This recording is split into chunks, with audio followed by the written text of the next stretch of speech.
So we are a joint center of the University of Geneva and the Graduate Institute of International and Development Studies, and we offer 3 masters in international humanitarian law and human rights, including 1 executive master for professionals.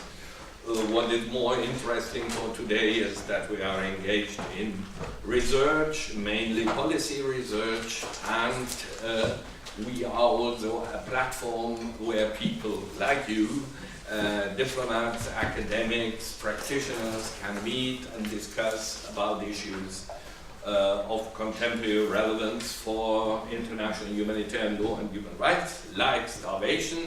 And we made sure today that you can have a practical exercise in starvation, therefore there will be nothing to eat and nor at the end of the meeting.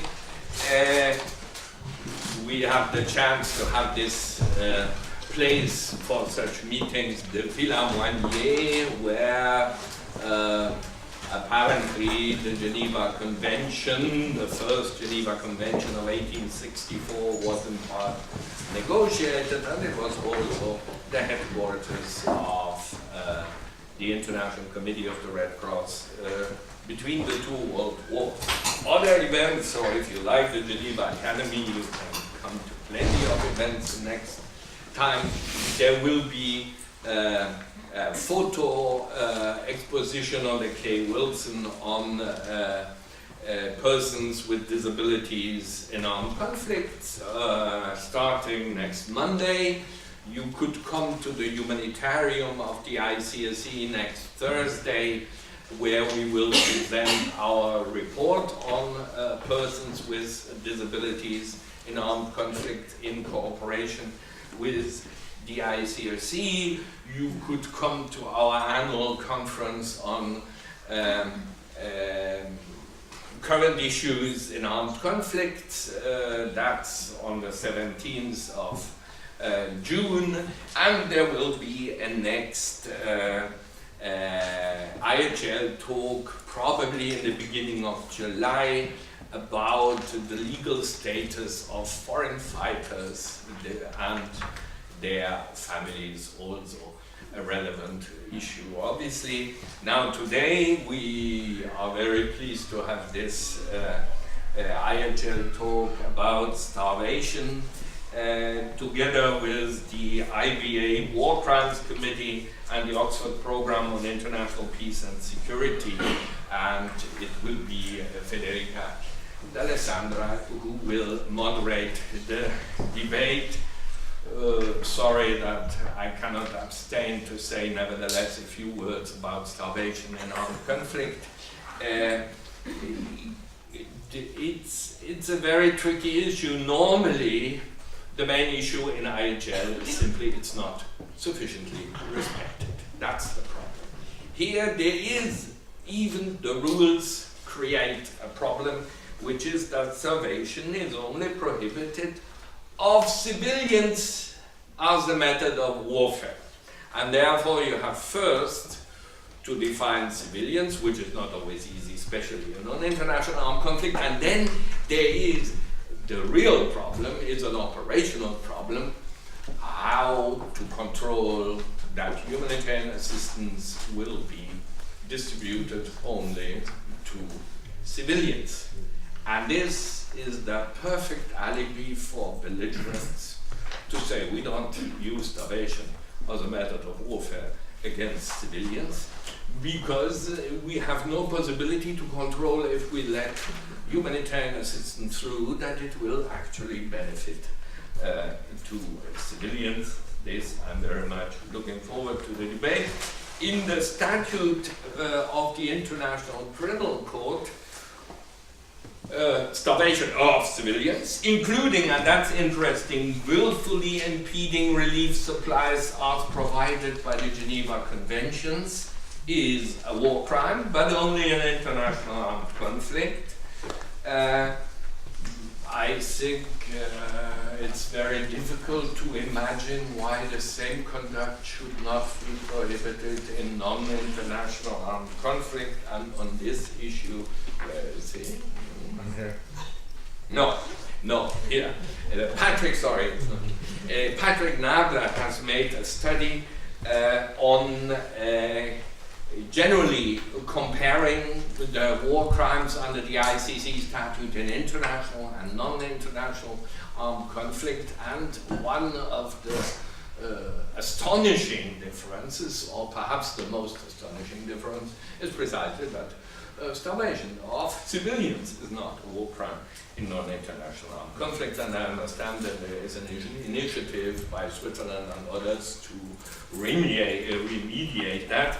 I'm normally someone, and I will close with that, don't be afraid, who is skeptical of simply applying the law of international armed conflict to non-international armed conflict, because we often forget that when it is the law of non-international armed conflict, it is also addressed to two armed groups, and armed groups don't have the same possibilities than states, while even I must admit that in this case, everyone has the possibility not to use starvation as a method of warfare against civilians. So now I will hand over the floor to moderate this debate to Federica D'Alessandra, who here we have a real chance that our two partners are represented by the same person, Federica D'Alessandra, because she is at the same time executive director of the Oxford program on international peace and security, and co-chair of the War Crimes Committee of the International Bar Association. Please, Federica. Thank you, Professor Sassoli. The topic of today's discussion could unfortunately not be any timelier. Since 2017, 5 situations of acute food insecurity, the threatened famine or breach that threshold, have been identified by the United Nations, all in connection with armed conflict. From Yemen to Syria to South Sudan, the intentional starvation of civilians in war has resurfaced as a major method of combat. To starve someone in the legal sense, some say it's difficult to define. It is generally understood, to starve someone is generally understood as the act of subjecting them to famine, extreme and general scarcity of food, generally subjecting them to the suffering or death caused by lack of food. It is a slow and excruciating death. It is a slow and excruciating process, but doesn't necessarily have to lead to death. That can be the result both of directly targeting civilian foodstuffs, agricultural sites, and water infrastructures, as well as more indirect conduct, such as preventing humanitarian and emergency aid to be properly delivered. Starving civilians is not just morally repugnant, it is prohibited, of course, under international law.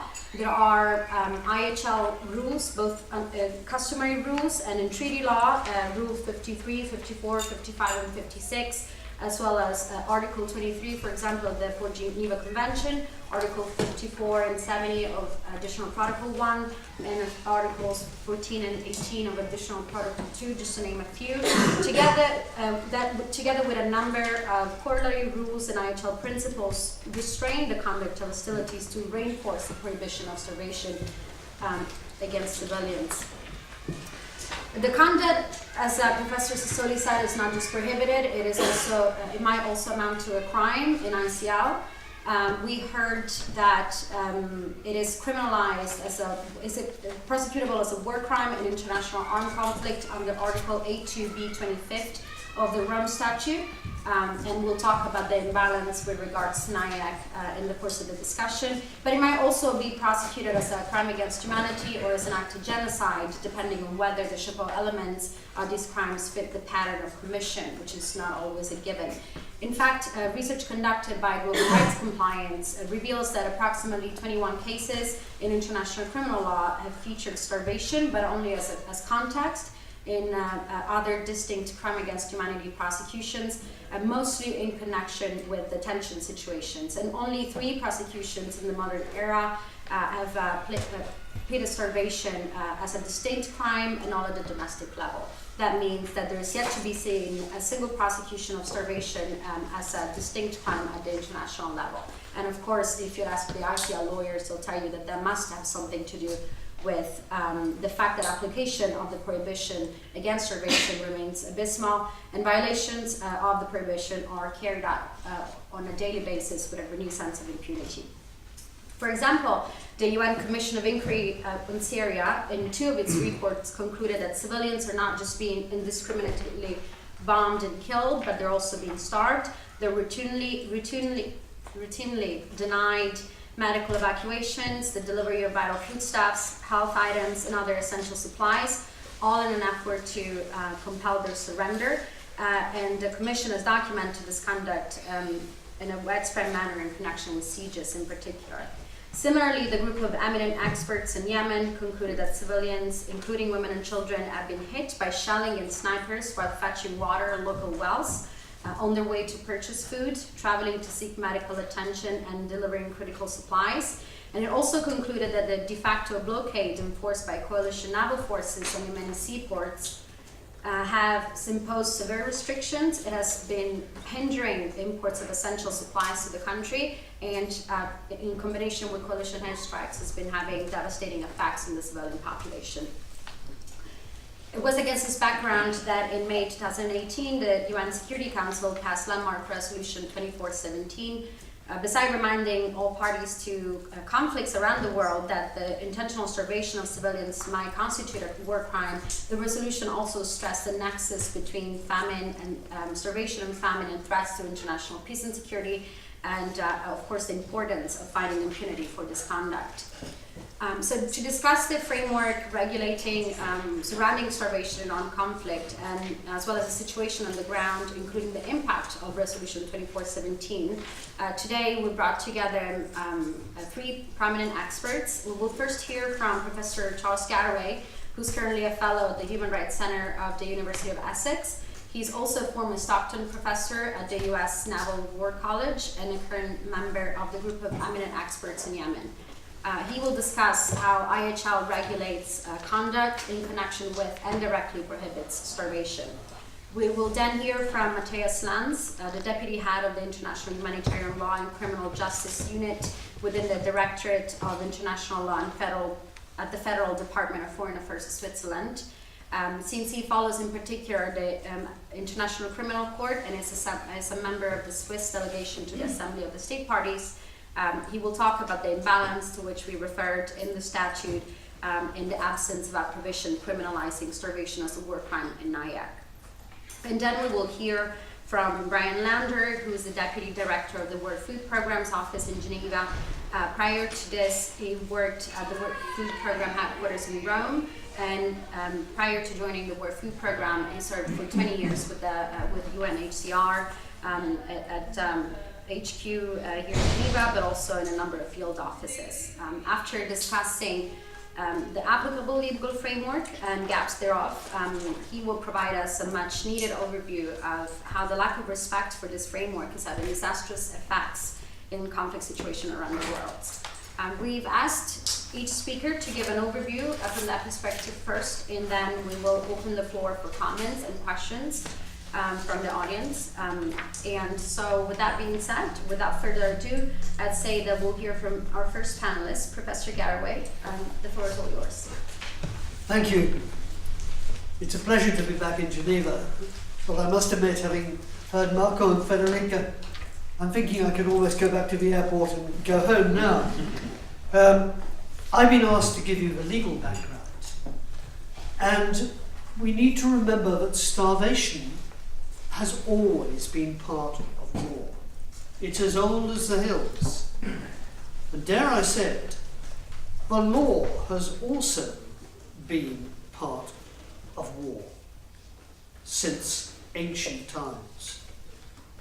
I hate to say it here in Geneva, but the law did not start in 1864, as we're sometimes told. And just as starvation has always been there has always been a law dealing with it, but in a slightly odd manner. And I'm going to go from ancient times through to modern times in what I hope will be a fairly quick resume. The original laws of war provided some protection, but it was largely based on state interest and also on protection of crops, crops being the livelihood of people. Anybody who has read the accounts of the Peninsular War, and I'm not going to go back further than that to start with, and the Duke of Wellington's campaigns in Portugal and Spain, will remember how the French forces used to live off the land. And Wellington made a point of building up his logistics so that he didn't have to live off the land, in order that he could be friendly with the local population, state interests. And when the British actually moved into France, one of his soldiers said, if this is fighting in an enemy country, give it to me any time. Because the people were so welcoming, because their own army used to demand all their food, crops and everything, and suddenly they had an enemy army that wasn't and was paying for it. It astonished them. On the other hand, when Wellington retreated back into Portugal, he had a scorched earth policy, but he moved the civilians back with him. Those who would move, it was voluntary. Those who didn't suffered badly. So one has to remember the logistics for forces in the field were very basic at that time. And most armies did live off the land. But starvation in particular was involved in siege warfare, of which there was a lot in the old days. And siege warfare was again subject to a series of what you might call customary rules. If, for example, you arrived and encircled a town, the first thing you did was invited it to surrender. And if it did, then usually the enemy forces in the town were allowed to march out with their colours flying and their bands playing and carrying their weapons. And everything was okay. But if it was declined, then it was all bets off. And you had examples of civilians being pushed out of the siege towns by the military inside because they wanted to reduce the people who needed to be fed. And the besiegers pushing them back in because they wanted everybody to be starving to encourage surrender. If a final attack was ever necessary in a siege, then it was really all bets off, and you didn't want to be living in a place that was taken by siege. As late as the mid-19th century, you still see elements of this. In Article 17 of the Liber Code, it says, war is not carried on by arms alone. It is lawful to starve the hostile belligerent, armed or unarmed, so that it leads to the speedier subjection of the enemy. But even then, times were changing. Henri Dunant had been on the battlefield at Solferino, and we were coming into the era of humanitarian law, as opposed to the laws of war. Although the concept of civilian protection was still some way away, a distinction was increasingly being drawn between combatants and non-combatants. Combatants were entitled to fight and could therefore be targeted. Non-combatants were not. The Liber Code concept of a single belligerent enemy was becoming outdated. At the end of the First World War in 1919, the report of the Commission on Responsibility of the Authors of the War listed deliberate starvation of civilians as against the customs of war and the laws of humanity. The mood is changing. The distinction between combatants and non-combatants has come in, and the deliberate starvation of civilians is now seen as contrary to the laws and customs of war. Francis Lieber would be turning in his grave. But note the word deliberate. What does that mean? And we'll come back to that later. Similarly, Geneva law was developing. But at that time, Geneva law was basically linked to the military. Sick and wounded on the battlefield, prisoners of war. Hague law on the conduct of hostilities was still based on the 1899 and 1907 regulations. And there were provisions on siege warfare in those regulations, but they were limited in scope. Effectively, they protected buildings and places rather than people. Pillage of a town or place, even when taken by assault, was prohibited, however.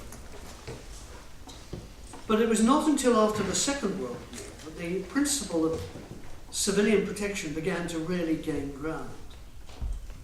Even in the Fourth Geneva Convention, the Civilian Convention, we have to remember that it doesn't deal with all civilians.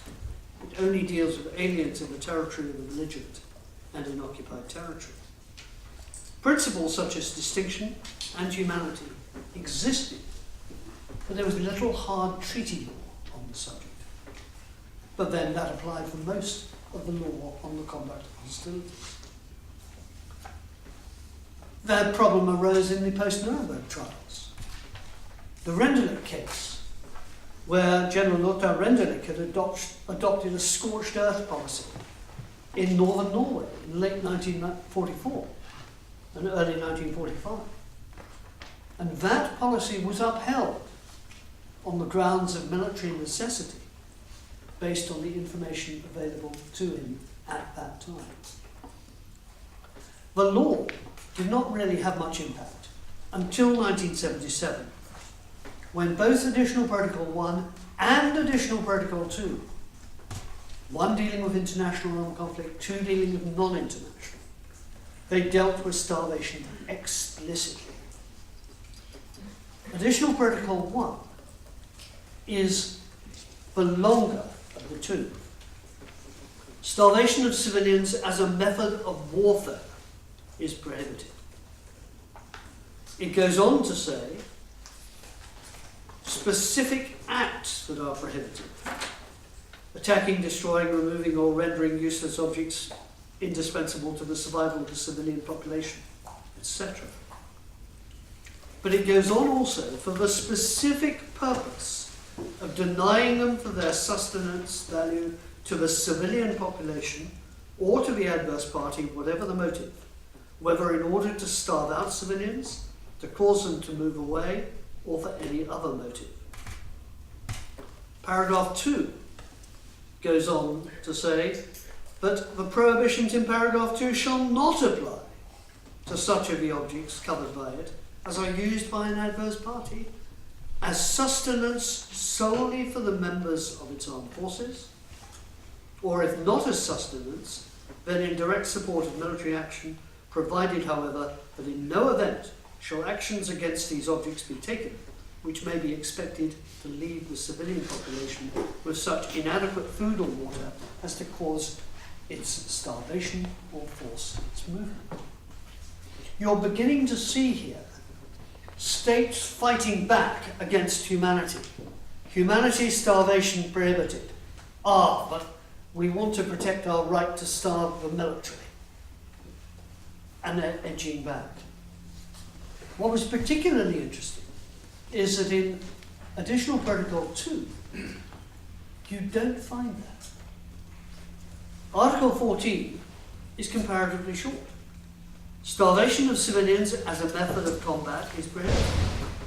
It is therefore prohibited. And the word therefore comes in, which doesn't in Additional Protocol 1. To attack, destroy, remove, etc., etc.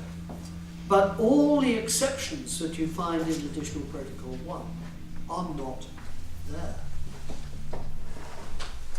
So the provisions on non-international armed conflict can be looked at actually as stronger than those in international armed conflict, which is an unusual position to say the least. Now it should be recalled that international humanitarian law is primarily civil in nature. It is dealing with state responsibility, not criminal responsibility. For criminal responsibility, you have still to look back to 1919, deliberate starvation. But what is the effect on sieges and blockades, which is where the issue primarily arises? Well, it's difficult to say. Some military manuals insist, and state practice supports this, that sieges are still legal, though the way they are conducted may have to be changed. For example, the Israeli manual confirms that civilians must be allowed to leave. There's no more driving them back in, as used to happen in the Middle Ages. Blockade was dealt with in the San Remo manual on naval armed conflict. Rule 102, the declaration or establishment of a blockade is prohibited if it has the sole purpose of starving the civilian population or denying it other objects essential for its survival. How does that affect if you've got another purpose?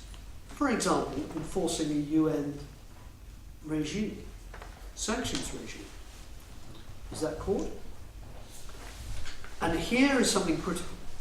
The San Remo manual goes on, or B, the damage to the civilian population is, or may be expected to be, excessive in relation to the concrete and direct military advantage anticipated from the blockade. The proportionality rule. That's interesting. Very interesting. Because I can't find any treaty law that supports that. But I must say I like it. I like it very much. Anybody who has read the Yemen report will note that we use that. Blockades and embargoes are controversial today. And customary law, I think, has developed substantially here. And we have the ICRC Customary International Humanitarian Law Study. Criminal law, too, has developed with the ICC statute. And here I had a distinct bit of post-traumatic stress disorder when Marco started talking about the drafting of the Rome statute, because I was there. I was there in Rome.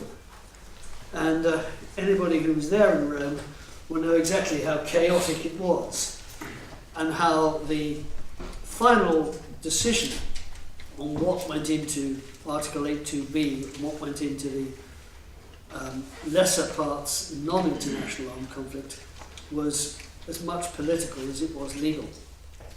But even there, starvation was still actually controversial, even in international armed conflict, because states still wanted to protect sieges and blockades. It is intentionally using the starvation of civilians as a method of warfare, willfully impeding relief supplies. The elements of crimes, the perpetrator intended to starve civilians as a method of warfare. He didn't just intend to starve civilians, he intended to starve them as a method of warfare. Again, how does that fit if you're actually applying a UN embargo or something else? It was not included, as we have heard, in non-international armed conflicts, which is, yes, it is surprising, because the law, as I have said, in AP2 is actually stronger than AP1. But my own belief is it fell just below the threshold, bearing in mind there were still states in Rome who were not prepared to accept any offences except perhaps Common Article 3. So where are we? Different standards may apply. We need to remember that something may be a violation of IHL without being a war crime. That still means there is state responsibility. A war crime may be narrower than the state responsibility of violation. And you see this in Article 8.2b.4 of the Rome Statute, the proportionality test, where they talk about clearly excessive. The test for a state violation for proportionality is excessive, not clearly excessive. That is the criminal test. And we need to make sure that that doesn't seep backwards into civil responsibility. And we need to make sure the same applies to starvation as well.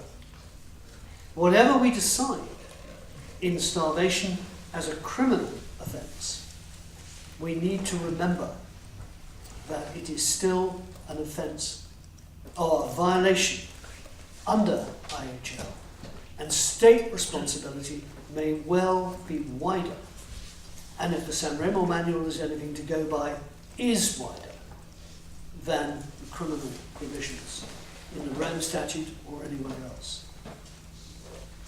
That's the background. Now let's see where we go from there. Great.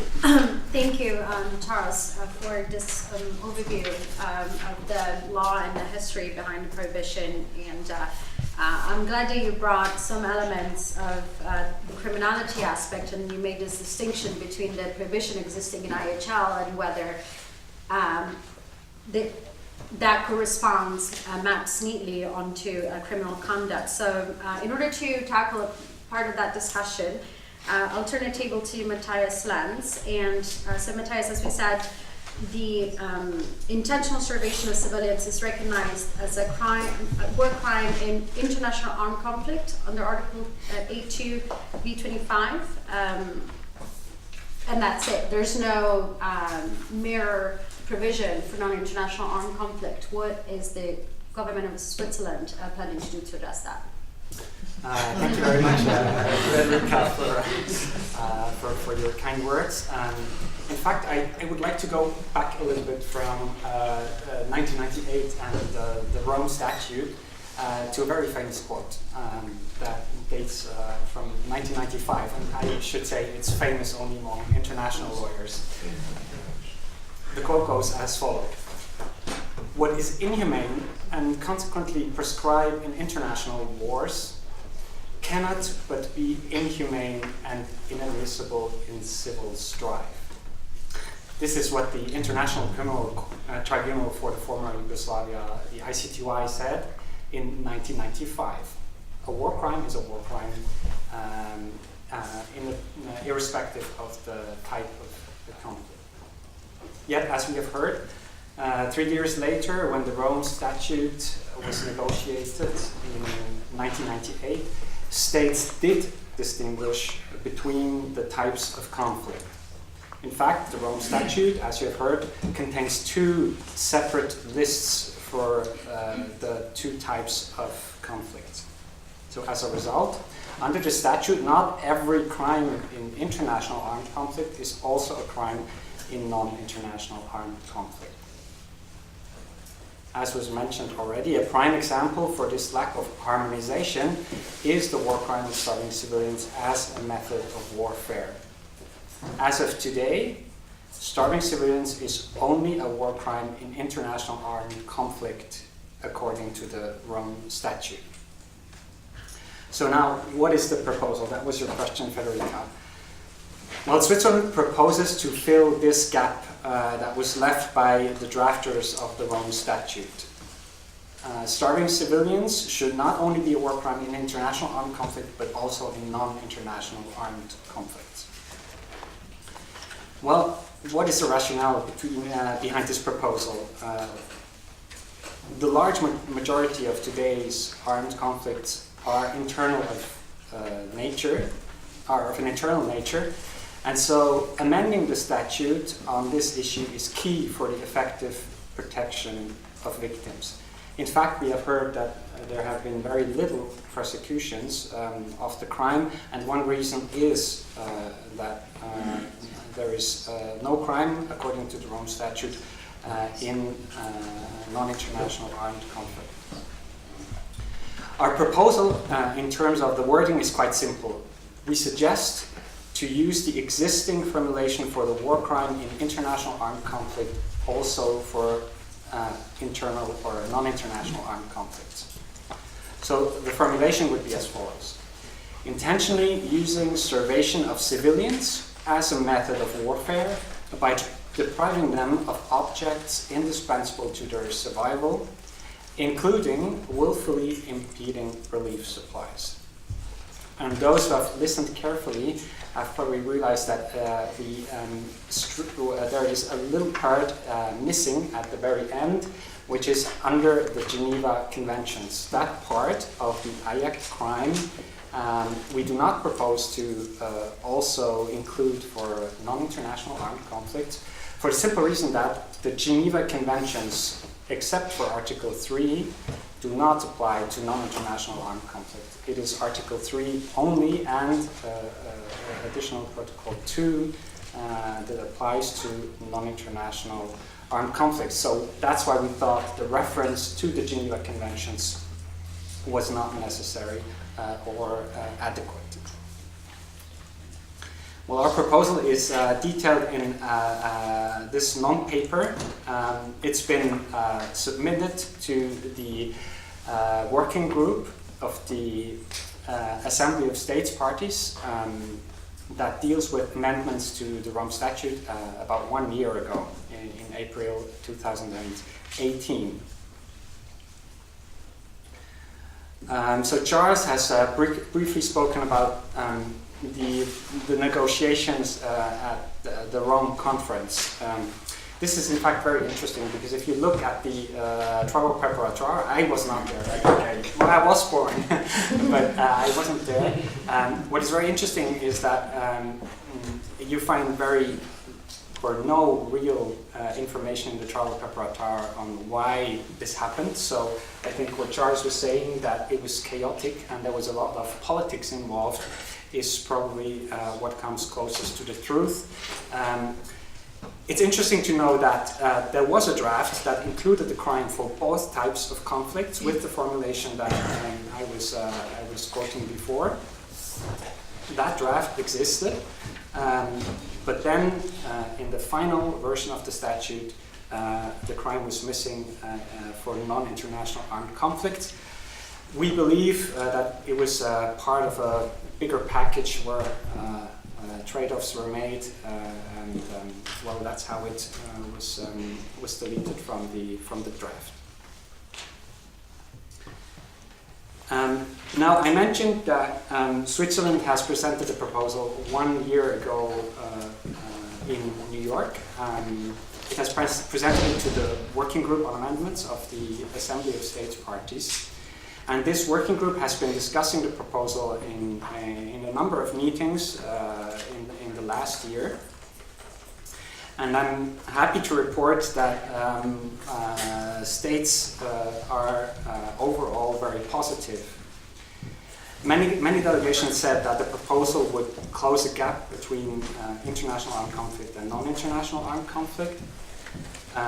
They said that protection of civilians is a central principle of IHL. They also said that the proposal had a firm basis in existing treaty and customary international law.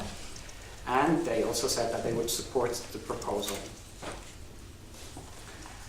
There have been a number of states that have issued comments on, I would call it procedure or timing.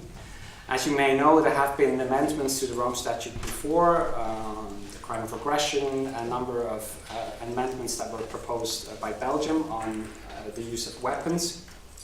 And so some states have raised the issue that that they were tired of so many amendments that have to be discussed and have to be implemented in national law further down the road. So that has been something that we've heard.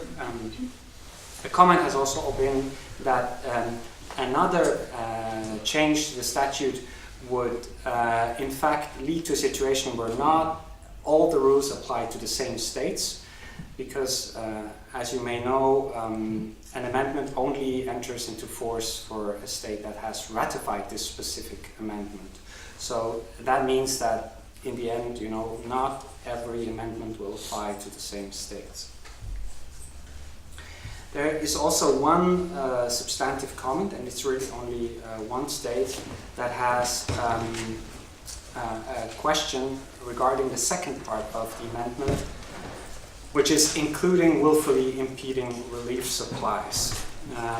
So it was argued that this part of the proposal didn't have a strong basis in existing IHL. We don't really share this opinion, but it's an opinion that has been expressed and that will be discussed in future meetings. Well, so we're very encouraged by this positive reception of the proposal, and we will continue the discussion with states parties. Actually, I think next week. This is when the next meeting of the working group on amendments is scheduled to take place. The goal is to adopt the proposal at the next Assembly of States Parties to the Rome Statute in December. This is quite an ambitious schedule, and we will of course have to see how discussions go on in the framework of the working group on amendments. But as I said, we're quite encouraged and hope that the proposal will go forward. Thank you. Thank you, Matthias, for outlining the Swiss proposed amendment and the need for it, actually.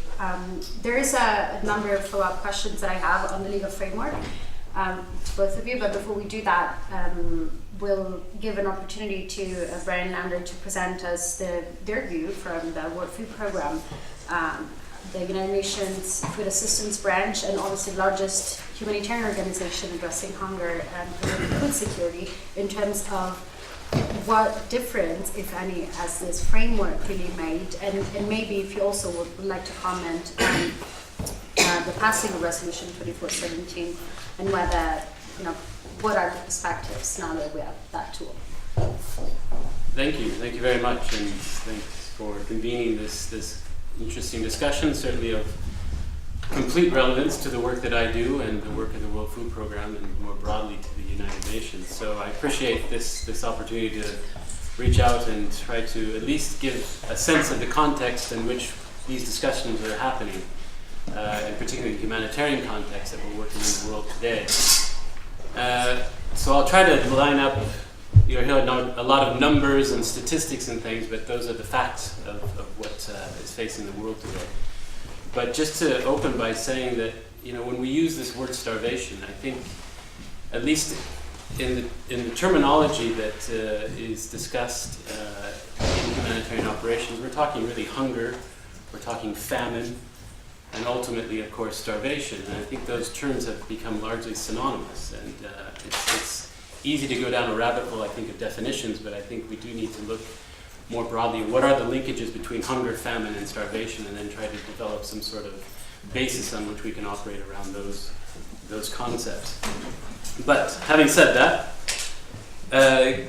hunger is on the rise, and food insecurity around the world is on the rise. We've seen a considerable increase since 2010, 2011. As of 2017, about 821 million people around the world were considered food insecure. That's up from 784 million in 2014 or so. So you've seen a significant jump in the number of people that are food insecure. Now, this is against the context that there's a wide agreement that we are the current modern human population of the world is capable of producing enough food to feed everyone. There's estimates of production levels of up to food enough for 12 billion people around the world. So the conclusion you can draw from that, and also in relation to our ability to transport food around the world, is that famine, starvation, hunger are man-made. And it's a consequence of an inability for governments, for populations to put in place the systems necessary for them to not have to face famine or hunger. There are commenters that very deliberately say famines occur because they're not prevented, pure and simple. And that includes in relation to climate change. You can argue that there's an awareness of climate change, there's an awareness of the impact it has, and there's sufficient capacity on the ground and with governments to prepare for that so that people do not have to face these types of situations. So I'll put that as a broad context. Now, in relation to that, and this general understanding that we do have a rise in food insecurity, the General Assembly adopted the Sustainable Development Goals in 2015. And they committed there to leave no one behind and to reach the furthest behind first. And you could argue that the poor and the hungry are the furthest behind, and they are the ones that need to be the focus of this attention. It's a political commitment. There's nothing that's obliging them legally to undertake this, but they have agreed to it at a political level. And that gives us a strong basis then on which to advocate and to raise awareness of this issue. The second goal of the SDGs is zero hunger, and zero hunger by 2030. And that's very ambitious, obviously. But given what I just said about capacity for transport for production, it's achievable. So there's no reason why we shouldn't be able to have that realization. Now, that commitment you have to frame then against what we've seen in conflicts over the past several years. We've seen populations deliberately denied access to food. We've seen them subjected to siege, warfare, to the point of starvation. We had a study by Amnesty International that referred to flee or die. And essentially it's linked to the inability to feed themselves. And this is in spite of not only the rules, but also commitments we've seen at a political level by states. So, a few more numbers for you to consider. The number of people that are experiencing crisis level food insecurity. So, there are means of assessment available to the international community today. The most used one is the Integrated Phase Classification, IPC. And they refer to crisis level food insecurity as very severe. It's not starvation levels, but it's reaching that point. So the number of people at that crisis level are 113 million people in 2018 across 53 countries. That number had grown from 2015 from about 80 million to the 113 million that I just mentioned. It's slightly lower than last year, slightly lower than 2017 when it was 124 million. So you saw that a dramatic increase, and hopefully now we're starting to see a bit of a decline, but it's 113 million people. It's not a small population. The main driver for this severe level of food insecurity is conflict, pure and simple. The FAO recently issued a report on food crises around the world. 60 to 70% of the people that are in this acute food insecure situation are in conflict zones. It's about 74 million people. And 10 out of 13 hunger crises in 2017 were conflict driven. So you've got a huge proportion of the population and the context that we're working in are very directly related to the conflict that's happening in the ground. And the tactics that we've seen employed in many places, not only in non-international conflicts, but in other circumstances, have been very deliberate. We've seen productive assets being destroyed. We've had our own staff, our own convoys of relief goods attacked or targeted. We've had denials of assistance quite frequently. We've had severe limitations on the access of civilians to the assistance that they need, and we've seen populations obviously forced to move. So you've got all these factors that are playing into what is our concern, a dramatic impact on the food security. There's a link then also to other trends that we're seeing, and as I just mentioned, we've seen forced displacement on the increase over the past several years, from 59, almost 60 million to 68 million today. And what we've seen is that when people are forced to move, it exacerbates their vulnerability in terms of disease, but also in terms of access to food and sufficient nutrition. So you're seeing these trends equally impacting on food insecurity populations. We're also noting that conflicts and crises are lasting longer than they have in the past. You're seeing that most countries affected by humanitarian crises that are dealing with that for at least 7 years or more.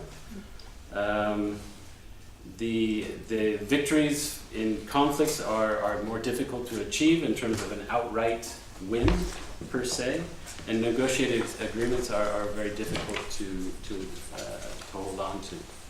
So you have all these contexts playing into this broader figure, as I mentioned, of 113 million that are food insecure. In addition, you've had increasing attacks on humanitarian staff. There were 158 incidents in 22 countries in 2017, affecting 313 workers. 139 of them were killed, 102 were wounded, and 72 were kidnapped. So that has a direct implication on our access. And it tells you the extent to which humanitarian access is being challenged in many contexts. So maybe just a few more comments on specific countries.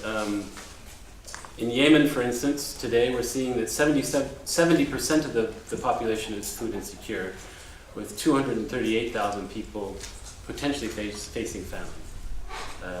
It's a country that obviously was dependent on external assistance, and given the blockades that were mentioned earlier and the impact of the war, it's having a huge impact on the populations.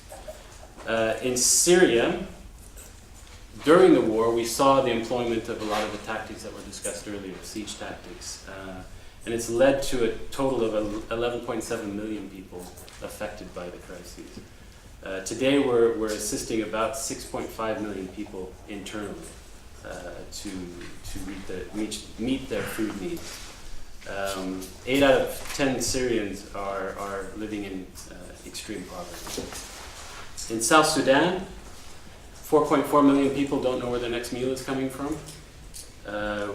We've seen some access over the past months improve with some of the abating of the fighting, but there's still pockets where we've seen very dramatic situations of starvation and famine.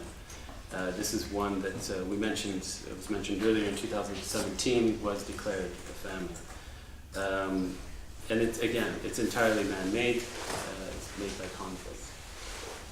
I could go on with other situations, but I think it's quite clear that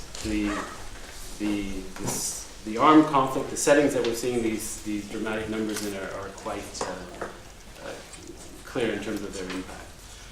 Now, Frederica mentioned the passing of Resolution 2417 by the Security Council. This was a resolution passed in May 2018, which recognized the link between hunger and conflict and couched it as a potential threat to international peace and security. It's the first time that we've seen this political level of condemnation of starvation as a method of war. Obviously, it's something that we welcome very much and very much want to advocate for. It really calls for improvements in linking the humanitarian development and peace actors on how do we address food insecurity in these settings. There's a number of ways of reporting on food insecurity to the Security Council that are laid out in the resolution. And we've, along with the Food and Agricultural Organization of the UN, we've been providing quarterly reports to the Security Council, flagging situations that we feel need either early warning attention from the Council or direct attention because of the ongoing conflict in the country. The early warning mechanism was actually triggered twice over the past year or so, once in relation to South Sudan and once in relation to Yemen. And we had specific conversations in the Council on those situations and what activities they could undertake to address them. We need to understand better how to implement the resolution. There is the reporting, as I mentioned, and the mechanisms available to us to report, but then what does that mean? What does that lead to? What are the possibilities or options that the Security Council can take in implementing the resolution? And I think after a year now of having looked at and examined the resolution to see what possibilities there are, I think we're still looking at mechanisms and means on how to ensure that is being taken forward and implemented. One area that it has now become influential in is the protection of civilians discussion that's going to happen in a couple of weeks in New York. We've integrated comments on the resolution and potential elements for how it should be implemented into the report of the Secretary General, and hopefully that will spur some discussion in New York. But we need more than that. I think we need greater attention by states in terms of what are their responsibilities, how can they integrate that into regional mechanisms or even national legislation. And I think that's where we need to explore how best to approach that. So maybe I'll stop there. Thank you, Brian, actually, for giving us a sense really of the magnitude of the problem. And statistics are really chilling with regards to food insecurity around the world. But I think what's even more chilly is the fact that, as you've highlighted, a lot of the acts that have impacted and brought the situation about has actually been very deliberate, particularly in connection with our conflicts. So I do want to go back to the rules that regulate conduct in armed conflict that impacts on starvation. And I do have a few questions, but before I ask my questions, I wanted to give everyone in the audience the opportunity to interact with the panelists and see if there are any questions from the floor at this stage. Yeah. So I have a couple questions actually, and one of them, the first main category of my question is really, I guess, the decision by the FDFA, if you can share, like, why you decided to prioritize this particular war crime, starvation as a method of warfare, over, say, for example, intentionally directing attacks against civilian objects. And in that sense, and related to that is, you know, it was mentioned that there's been really very few prosecutions of starvation as a method of warfare, at least modern speaking, as such, and it's usually more been used as a context for the prosecutions. And so, and obviously we talked about, Professor Galloway's talked about the different standards between state responsibility and international criminal law, and that we have these heightened elements that we need to prove of intentionality, not just intentionality, but intention using it as a method of warfare. And so in terms of the actual facts on the ground and current situations, like, to what extent in current situations will there be sufficient evidence enough to actually meet these, what to me seem almost very difficult standards to prove in the prosecution? And then what, and if we actually try to harmonize this, as opposed to other war crimes that could be harmonized, what will the actual end result and the effect be on the ground? Will it actually lead to more prevention and punishment, or would it maybe, for example, be preferable to prioritize harmonizing, directing attacks against civilian objects, which we have a significant body of jurisprudence to draw from, and that can be, and there's a lot of instances happening that in non-international conflicts that is falling outside of the ICC's jurisdiction at present. So that's kind of the general question there. That's number one. And number two was, again, for the FDFA, I guess your decision not to have a phrase about willfully obtaining supplies in terms of limiting that to, actually in the text of the provision itself, limiting that to, you know, being provided in conformity with international law of armed conflicts as it applies in NIACs. And I guess what was the reason behind that decision, if that does make sense. Sorry. Can I take more questions? Or? Yeah, we can take maybe, so I think that other than the questions that he's directed to Matthias, I wanted to invite maybe also Charles to comment on the question of intentionality and the different thresholds that might exist, whether we're looking at violation in terms of state responsibility or criminal conduct. So that's two questions there. And is there anyone else that at this stage would like to take the floor? Yes. Yes, I have one question. I agree with you that blockade with the fleet is a very efficient way to obtain starvation or to twist the arm of the country. But there is another way to twist the arm of a country, is to target the financial system. And if you threat the banks through legal action because you deal with a specific country, I'm really thinking about the case of Iran for the moment, you can lead to a situation where you can cut the trade between the targeted country and other country, and it can lead to starvation indirectly, because this country will not be able to import food or will not be able to import raw materials which are necessary to raise crop in the country.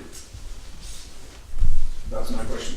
Can it be an indirect way to lead to starvation? I also know that there is no armed conflict now between the States and Iran. That's not a question, but on the principle. All right, we'll take both. Sir, first, Thank yes. you. My name is Ibrahim. I am from Yemen. I have a comment and question to Mr. Chatz. Now, you have suggested that the sanctions regime in the case can be applied when it is misuse of starvation or at the time of siege. And this is the case, and I have read your report, last report. Are you going to suggest in your next report that this regime of sanctions, which is clearly in the ground situation now, we are witnessing with all the panelists that spoke about, it is the conflict and the war in Yemen, it is really prevailing, which it is the condemnation is not enough. There is a siege, there is starvation, there is misuse of food aid and so on.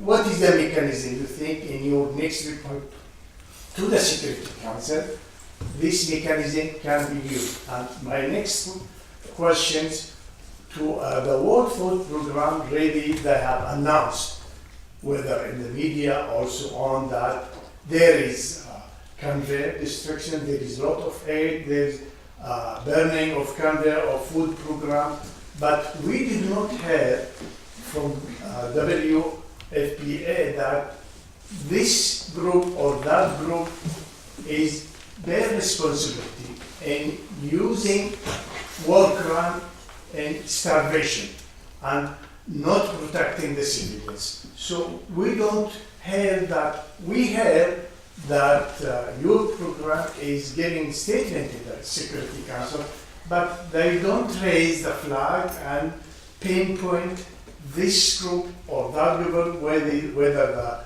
the so-called government or with non-state actors, they bear the responsibility. And you have issued very important statement regarding the attacking your stores in Hudaydah. But we did not hear that such group is bearing responsibility. Thank you. Thank you. And did you want to ask your Thank you. My question also is related to the effect of sanctions or coercive unilateral sanction on the civilian population in terms of peace.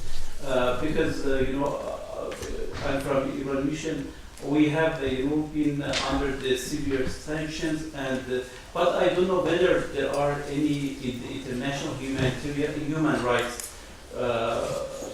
sphere, any rules or regarding the starvation of the people, civilian in time of peace, or any, I don't know whether any study has been done in this regard. Because, for example, we faced the severe floods during 2 months ago, and we have not been able to receive any money in cash. I know it is not a starvation, but the effect of the, I don't know whether, I repeat my question, whether in international human rights we have any rules or any studies or initiative has been done on the effect of the sanction on the civilians in the time of the peace. Thank you. Just to clarify the framework, the conversations are really, because if we had more time, it'd be helpful to incorporate elements of international human rights law in the discussion as well. But because we're talking mostly in the context of an armed conflict, I'll leave it up to the panelists to see if they choose to address the question. What I will ask is the panelists do address the questions that were directly directed to Matthias with regards to the choice of wording in the proposed amendment, the question of intentionality to Charles, and any comments that Brian would like to add. Okay, thank you very much for this really good and important question. What is really interesting to know is that, in fact, during the negotiations of the Rome Statute, so back in the 1990s, Switzerland was, together with New Zealand, one of the states that proposed to have starvation included as a crime in both types of conflict. So there is a proposal that dates back from this time, and as I mentioned before, it wasn't integrated in the Rome statute.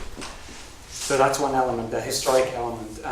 Then, of course, Switzerland has a particular commitment to the protection of civilians in armed conflict due to its, role,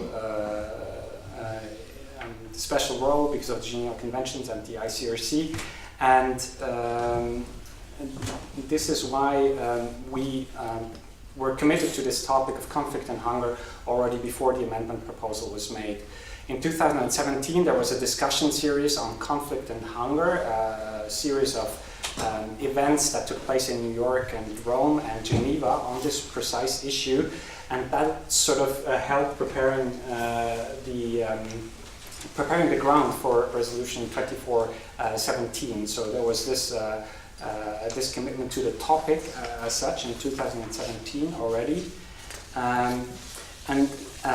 Then I think it was also, quite honestly, just a bit of realpolitik. We looked at the different gaps in the Rome Statute, and so starvation of civilians was sticking out not only because it's so relevant today and severe, but also because we thought that it was actually possible to have an agreement on this crime, a political agreement on including this crime into the Rome Statute. Because it seems to be quite straightforward. Who is against, doing something against starving civilians? So that was the rationale. And for the other gaps that exist between international and non-international armed conflicts, this political agreement would have been, I think, much more difficult to achieve. So it's already quite a challenge to convince states to amend the statute once more, and I think other proposals would have simply not even gained any traction. So this was the reason for the choice. Just you asked about the small number of prosecutions, and so well, it's very hard to speculate how an amendment to the Rome Statute would change this. I think it would still be quite difficult to prosecute the crime. I think Professor Sassoli was already mentioning the practical difficulties. But I do think that the fact that it hasn't been part of the Rome Statute and NIAC, has had an impact. And you could imagine that in certain situations, for instance in Darfur, the prosecutor might have considered actually prosecuting this crime, and I think it was prosecuted as a crime against humanity, but not as a war crime because there's no basis for the moment. So I do think that that will change, and I also think that it can have an effect not only because the ICC will be competent for the crime, but also because the Rome Statute is sort of the gold standard of international criminal law that is then imported into national legislations, and so that will also have an effect. And then I think you had one more question about the Geneva Conventions part. Is that right? Yeah, you're proposing not to include that. It's included obviously in the IAC list, but not in your proposal was not to include it for this provision to be harmonized. And my question was basically, what was the decision on that? Because there are other provisions within an IAC list that do make reference to the Geneva Conventions, even though they technically don't apply in non-international armed conflicts. And I know some of the ideas that there's a chapeau that this all has to be done within the established framework of international law, but at the same sense, to me that can maybe open it up to litigation and differing opinions, and what does that chapeau mean, how does that apply in this context? And so for legal clarity, to me it would seem to make more sense to actually specify, as is done in the IAC provision, that this has to be provided in conformity with international law as it applies in non-international conflicts, just to avoid those potential pitfalls down the road And I guess so I was curious as to ultimately what was the rationale to make a proposal without having that clarification in the provision itself. Yeah, I think the motive basically was just to come up with a solution that is as clean as possible, and we thought that the reference to the Geneva Conventions didn't make that much sense in that context. But I mean, I totally see your point, and I think there's an argument, obviously, that Geneva Conventions doesn't really mean the 4 Geneva Conventions, but it means more or less IHL in general, because otherwise you would also include customary international law for the Nayik crimes or some of the Nayik crimes where it is mentioned. So I think you really do have a point, and that's an issue to be discussed. It hasn't been in discussions hasn't been raised as or flagged as a problem by states. This striking out this part. And one argument is the reference that you already made to the chapeau, which says within the established framework of international law. So that's how we're trying to reassure everybody that we're not developing the law, but that we're just codifying it for the purpose of the ICC and the Rome Statute. It was the British who put that within the established framework of international law in, and I'm not saying the reasons why, but that wasn't it. I do actually wonder whether there would be an example, let us say some so-called relief supplies were being delivered, which were being mixed with arms and ammunition or something, and were not entirely neutral relief supplies, whether there could be a problem there. But in the where the Geneva Conventions are referred to in the international part, A2B4, in the non-international, they usually refer to Common Article 3, or to, as you say, under international law. So there usually is some cover in there. Intentionality. I am going to be heretical here, because I think there is a danger of us becoming too fixated with international criminal law. States rather like it when that happens, because international criminal law puts the focus on the individual, not on the state, and the state can back off slightly.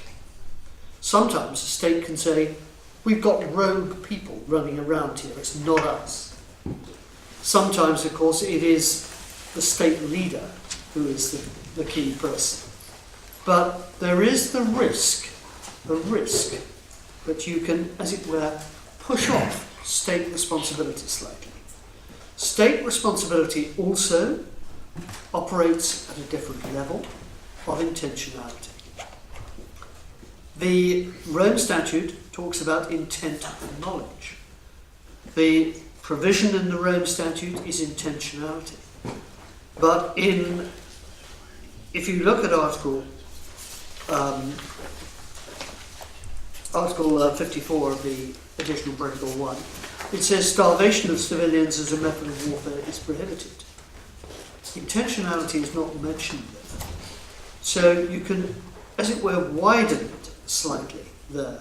As a method of warfare, I would have said, requires some degree of intentionality, but not necessarily to the same extent as one would require for a criminal offence.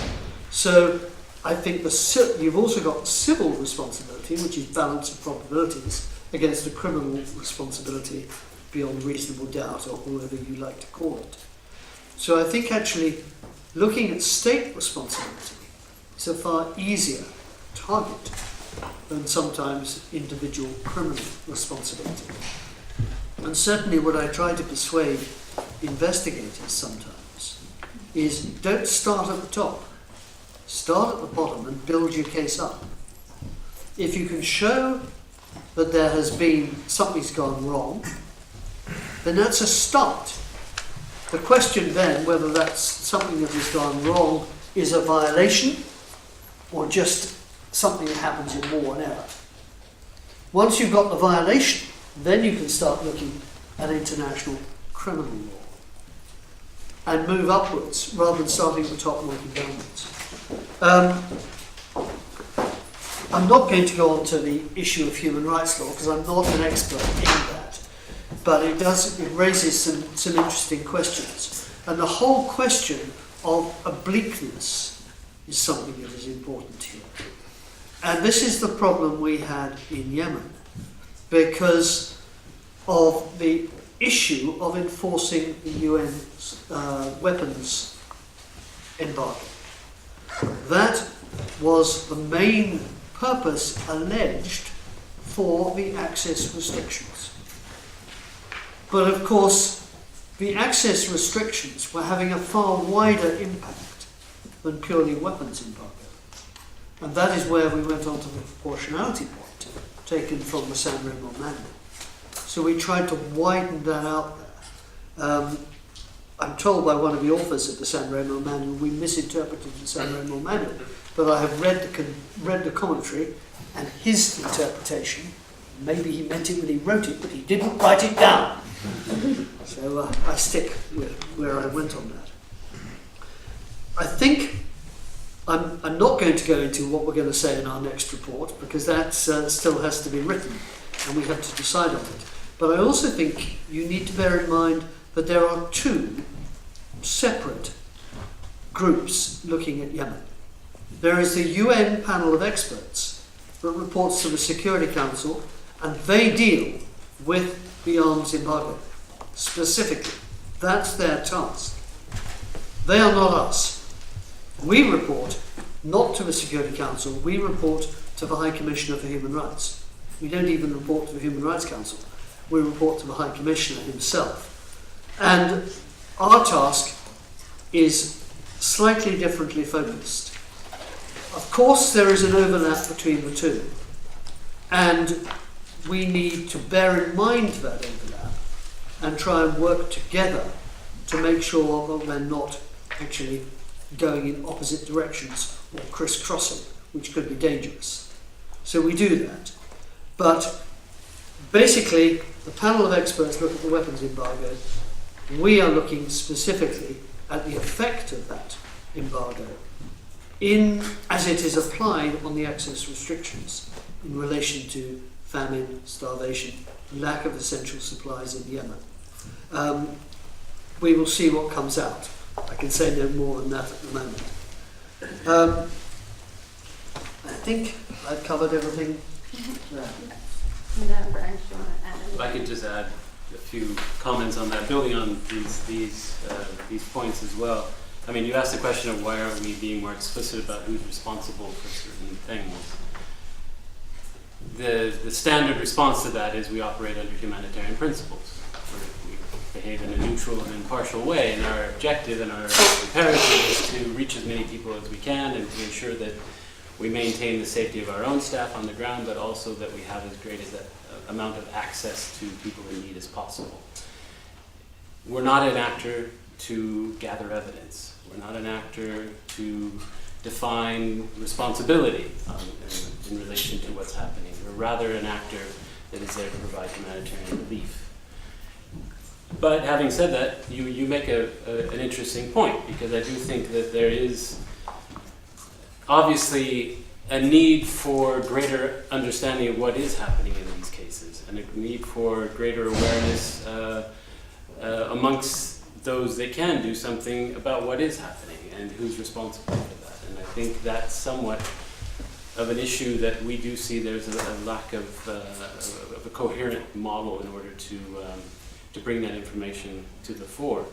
Hopefully with the Security Council Resolution 2417, that gives us an opening in a way to develop some sort of means of doing that. Now, I'm not saying how it should be done, but I'm just simply saying that we're not the ones to do that. We are bringing to the attention of the Security Council what are the consequences of the conflicts that are happening on the ground and the tactics that are being employed. You're suggesting one step further, and I think we need to explore that. Thank you for that clarification. I actually wanted to ask a couple of follow-up questions. Charles, sorry, you're my target today, guys. There's so much knowledge I want to get Targeting civilians? Well, so you talked about obviously isolation-related practices. But you also mentioned earlier in your remarks about other methods of combat that would have an impact on starvation. For example, scorched earth techniques. So if you could comment on that, where are we today with regards to scorched earth techniques? Is there a difference between IAC and NIAC with regards to whether they're allowed? As you were reading through the exceptions in the provision as in AP1, you raised that question of dual. So, how is the targeting of dual-use objects regulated when they are indispensable to the civilian population? So, a dual-use object, of course, it is that by virtue of their location of use. Also, in your opinion, what does qualify as an object indispensable to the survival of the civilian population with regards to the prohibition against starvation? Is it just food? Are medicines, for example, included? How far can we stretch that understanding of the objects? I think on that latter point, it goes entirely, it is context driven. For example, if you've got a cholera epidemic, as one has in Yemen, then medicines are important, in fact critical. And I think I would certainly want to stretch it to that, very much so. The targeting of dual-use objects is much easier, in a sense, because there you have a tax. Once you've got a tax, you clearly have proportionality built in. The criticism that we have had on our Yemen report was that we were using the San Remo manual to introduce proportionality into something that wasn't an attack. And that was how we were trying to do it. But when you've got a tax on dual-use objects, then proportionality is something that has to be taken into account. And also precautions in attack as well, don't forget that. So you've got a far stronger legal framework for looking at that. I'm afraid I've forgotten your first point now. Scorched earth. Scorched earth, yes. I think scorched earth policies today, a bit like sieges, it depends how they're carried out. I go back to Wellington in Portugal. What he did was he carried out a scorched earth policy as he withdrew back behind Torres Vedras and towards Lisbon. And he invited the Portuguese to come back with him and to bring them back into Lisbon so that they were secure, because he could bring in supplies through the ports, through Lisbon and the surrounding ports. So in effect, he was not trying to starve the civilian population. What he was trying to do was starve the Napoleonic army. Unfortunately, a lot of civilians did not take up his invitation. And they not only suffered grievously from starvation, but they also suffered grievously when the French army then withdrew, starving themselves. I think that is an example of perhaps how a scorched earth policy could be carried out today. But if it was done leaving the civilian population in situ, then I think you've got a serious problem, a very serious problem. Because I think there you have got a situation where you know that the effect is going to be starvation. And that I think one would have a lot of difficulties with. I would certainly have a lot of difficulties with anyway. Okay, thank you. And I think we are running out of time. It's 2 p.m. So unfortunately, that's all the time we have today. But I wanted to thank you, our colleagues at the Geneva Academy, for hosting today's discussion. It's really been a privilege to be able to moderate it. And of course, thank you to our panelists and to everyone who's participated. If you'll join me in a round of applause for our panelists.